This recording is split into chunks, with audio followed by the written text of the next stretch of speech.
Hello students, आज मैं बहुत ही इंपॉर्टेंट टॉपिक आपके साथ डिस्कस करने जा रही हूँ। लास्ट टॉपिक एक टाइप से रिस्पॉन्सिबिलिटी अकाउंटिंग का ट्रांसफर प्राइजिंग पॉलिसी किसे कहते हैं। जैसा कि आप सभी को पता है कि हमने बहुत सेंटर डिस्कस कर लिए हैं, cost centre, revenue centre and profit centre, है ना, क्या ये ना। तो प्रॉफिट सेंटर की बात मैं यहाँ पर करूँगी। प्रॉफिट सेंटर देखो, जिनमें बहुत सारे रिस्पॉन्सिबिलिटी सेंटर होंगे, है ना, तो वो प्रॉफिट कैसे कमाएंगे, क्योंकि एक सेंटर का जो इनपुट आया है ना दूसरे डिपार्टमेंट से आया, और आउटपुट क्या दे रहा है दूसरे डिपार्टमेंट को, और थर्ड डिपार्टमेंट को दे रहा है, ठीक है।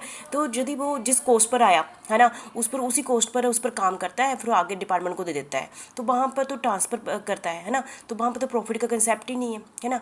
तो क्या करता है, यदि वो ही जो सेंटर है, वही डिपार्टमेंट क्या करता है, जो इनपुट लेता है उस पर काम करता है, आउटपुट निकालता है, उस पर कुछ प्रॉफिट ऐड करता है, फिर अगले डिपार्टमेंट को देता है, तब हम कहेंगे कि वो कौन सा है, प्रॉफिट सेंटर। उसने फिर कंपेयर किया ना, मुझे इनपुट इतनी आई थी, आउटपुट मैंने 10% समझो ऐड कर दिया, तो मैंने ये प्रॉफिट कमाया। तब हम उस सेंटर की प्रॉफिटिबिलिटी सेंटर की उसकी परफॉर्मेंस को कैसे मेजर करेंगे कि उसने कितना प्रॉफिट कमाया, है ना, ऐसे कराएंगे ना। तो इसका मतलब क्या हुआ, जब भी एक सेंटर दूसरे सेंटर को जो कुछ भी ट्रांसफ़र करेगा तो उसकी प्राइजिंग पॉलिसी क्या होगी, तो उसकी ट्रांसफ़र प्राइजिंग पॉलिसी क्या होगी। यदि तो वो उसी कोस्ट पर दे देता है जिस कोस्ट पर आया है, ठीक है, तो वो तो प्राइस तो फिर जब भी ऐसा करता है कि जिस कोस्ट पर आया उसने काम किया, वैसे ही आगे उसी कोस्ट पर अगले डिपार्टमेंट को दे दिया, तो क्या होगा, ऐसे बीच में डिपार्टमेंट आ जाएंगे, वो उसका प्रॉफिट उठा लेंगे, ठीक है। तो कहते हैं कि बीच में प्राइस फिक्स करना बहुत ही ज़रूरी होता है। तो इसको डिस्कस कर लेते हैं हम, क्या होता है ट्रांसफर प्राइजिंग पॉलिसी, क्या होता है। In a large scale enterprise decentralize, वहाँ पर कौन सा सिस्टम अप्लाई करते हैं, डिसेंट्रलाइज सिस्टम अप्लाई करते हैं, मतलब काम को बहुत सारे लोगों में बांट देते हैं, उनको रिस्पॉन्सिबिलिटी दे देते हैं, उनको अथॉरिटी दे देते हैं, उनका टारगेट सेट कर देते हैं कि आप अपने अकॉर्डिंग काम कीजिए, ठीक है। There is a common practice of transferring goods of service from one segment of the organization to another. उसमें ये होता है ना, एक डिपार्टमेंट अपना आउटपुट इनपुट लेता है, आउटपुट उस पर काम करता है, और अपनी आउटपुट को दूसरे डिपार्टमेंट को दे देता है। In such a situation there is a need to determine the price. इसलिए जब हम दूसरे डिपार्टमेंट को अपना काम दे देंगे, तो इसका मतलब है कि हमने वहाँ पर प्राइस डिसाइड करना है, at which the transfer should take place, so that cost and revenue could be properly assign. उसमें हमने कितनी कॉस्ट पड़ी, उसमें हम अपना रेवेन्यू ऐड करेंगे, फिर हमने अगले डिपार्टमेंट को दे देना है, ठीक है। The significance of the transfer price can well be जज from the fact that for the transferring division it will be a source of the revenue, क्योंकि उसने भी अब देखना है कि मैंने कितना रेवेन्यू कमाया है। Whereas for the division to which transfer is made it will be an element of cost. Thus, there is a need of having a proper transfer policy for successful implementation of responsibility accounting system. There are various transfer pricing method in use, such as cost price पर दे दो, जितनी cost पड़ी उतनी cost पर आके दे दो, cost plus normal profit add कर दो, या फिर क्या कर दो, incremental cost basis कर दो, negotiated price पर कर दो, standard price पर कर दो। ये मैं सारे अभी ये नेक्स्ट स्लाइड में आपके साथ डिस्कस करूँगी। This method of intra company transfer, intra company मतलब एक ही कंपनी के अंदर एक डिपार्टमेंट से दूसरे डिपार्टमेंट में हम जो भी आउटपुट ट्रांसफर कर रहे हैं, उसमें हमने क्या किया, कोस्ट में कुछ प्रॉफिट ऐड कर दिया, उसको ट्रांसफर कर दिया, ठीक है।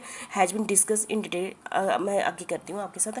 जैसे there are various transfer policy method, यहाँ पर बहुत सी ट्रांसफर पॉलिसी मेथड है। सबसे पहले कॉस्ट प्राइस, देखिए, ठीक है। इसमें क्या करेंगे, जब एक सेगमेंट है वो इनपुट लेता है, उस पर काम करता है, तो अगले डिपार्टमेंट को उसी कॉस्ट पर आगे दे देता है। ये बहुत ही सिंपल मेथड है। इसके लिए ना तो सिंपल है, कन्वीनियंट है इसको ऑपरेट करना, ठीक है। लेकिन ये डिपार्टमेंट क्या करेगा, कॉस्ट प्राइस पर तो उस पर प्रॉफिट तो ऐड नहीं करेगा, तो क्या करेगा, कोई ऐसा डिपार्टमेंट बीच में निकल आता है तो अपना वो ज़्यादा प्रॉफिट अचीव कर लेगा। इससे ये नहीं, एफिशिएंसी के बारे में उस डिपार्टमेंट की एफिशिएंसी को मेजर नहीं कर पाते कि इसने कितनी एफिशिएंटली काम किया है, ठीक है। तो ये कॉस्ट प्राइस का थोड़ा डीमेरिट आ जाता है। यदि cost plus a normal markup, मतलब कि क्या करता है, जितनी भी कॉस्ट पड़ी है ना, उसमें ये सोच लेते हैं कि 15% उसने हर डिपार्टमेंट ने अपना ऐड कर लेना, जो भी कॉस्ट पड़ी, और अगले डिपार्टमेंट में 15% ऐड करके दे देना है, ठीक है। कॉस्ट प्लस नॉर्मल मार्कअप, ठीक है।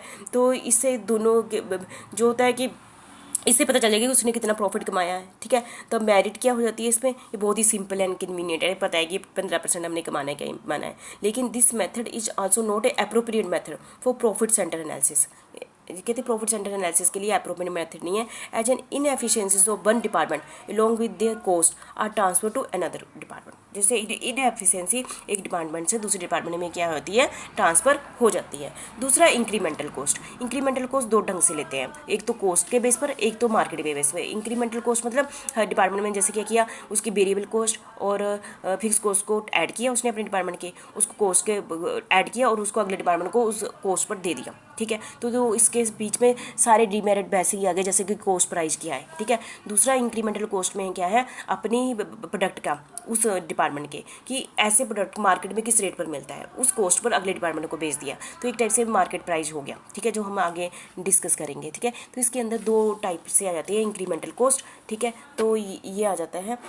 नेक्स्ट है मेरा share profit related to the cost. Share profit related to the cost क्या होता है, इसमें कोई डिपार्टमेंट नहीं आपस में प्रॉफिट शेयर करेगा। इसमें क्या कहेंगे, टोटल को पूरे डिपार्टमेंट्स की टोटल कॉस्ट देख ली जाती है, पूरे डिपार्टमेंट्स के टोटल रेवेन्यू देख देंगे, सेल दे ली एंड की और शुरू स्टार्टिंग की कॉस्ट दी थी, ठीक है। सेल में से सारी कॉस्ट माइनस कर दी तो क्या आ गया, टोटल प्रॉफिट आ गया। तो टोटल प्रॉफिट को डिफरेंट डिपार्टमेंट्स के बीच में बांट देंगे। कैसे बांटेंगे, उन्होंने कितनी कॉस्ट उसमें लगाई है, जैसे कि ये तो profit of the company, total company का प्रॉफिट ले लेंगे, multiply by cost of particular department, उस डिपार्टमेंट की कितनी कॉस्ट है divided by total cost of the पूरे बिजनेस की टोटल कॉस्ट को डिवाइड कर देंगे, और उस डिपार्टमेंट की कितनी कॉस्ट है उसका शेयर होगा ना टोटल कॉस्ट में, उसको ऊपर रख लेंगे, तो उसका शेयर ऑफ प्रॉफिट हम ऐसे निकाल लेंगे, उस डिपार्टमेंट के बीच में ऐड कर देंगे, ठीक है। और फिफ्थ मेथड है हमारा market price method. Market price method में क्या है, जैसे हमारे डिफरेंट डिपार्टमेंट्स हैं, जब एक डिपार्टमेंट का सामान दूसरे डिपार्टमेंट में जाता है, दूसरे डिपार्टमेंट का सामान तीसरे डिपार्टमेंट में जाता है, जो ऐसे ना जैसे प्रोसेसिंग में करते हैं, तो वो क्या करता है कि उस समय देखता है कि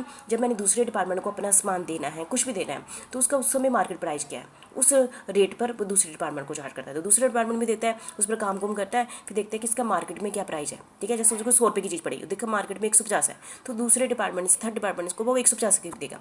तो ये कौन सा मेथड हो गया, मार्केट प्राइस मेथड हो गया। स्टैंडर्ड प्राइस मेथड क्या होगा, इसमें किसी ने कुछ नहीं डिसाइड करना, पहले ही डिसाइडेड है, स्टैंडर्ड निर्धारित कर दिया कि ये डिपार्टमेंट इस डिपार्टमेंट को इस रेट पर देगा, ये डिपार्टमेंट इस डिपार्टमेंट को इस रेट पर देगा, पहले ही स्टैंडर्ड निर्धारित कर दी गई है टॉप लेवल मैनेजमेंट के द्वारा।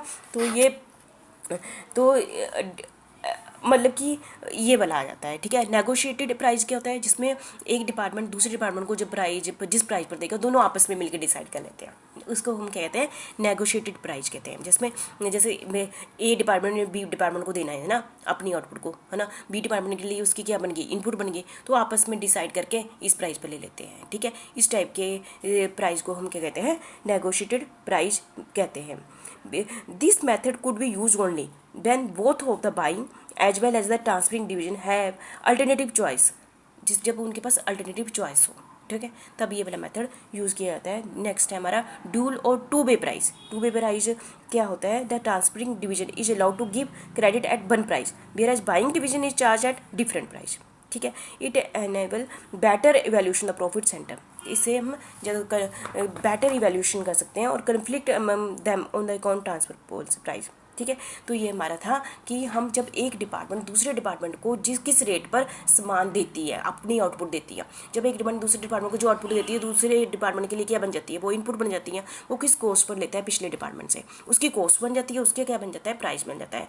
ये हमने इसलिए करते हैं, हर डिपार्टमेंट अपने कॉस्ट में प्राइस इसलिए बीच में कुछ प्रॉफिट ऐड करते हैं, ताकि प्रॉफिट सेंटर पता चल जाए कि इसने कितना एफिशिएंटली अपना काम किया है, ठीक है। ये आ जाता है। तो कहते कौन सा मेथड अच्छा है, हमने इतने सारे मेथड अच्छे, ये डिपेंड करता है कौन सी सिचुएशन है, ठीक है, सर्कमस्टांसिस कैसे हैं, उस पर डिपेंड करता है। फिर भी हम कहते हैं कौन सा प्राइस हम डिस्कस करें, the transfer price should be objectively, क्या ऑब्जेक्ट है हमारा ट्रांसफर, उसके अकॉर्डिंग हम अपना एक डिफरेंट मेथड में से एक मेथड यूज़ कर लेंगे। The transfer price should compensate the transferring division and charge the buying division, है ना, with the value of goods exchange. It should contribute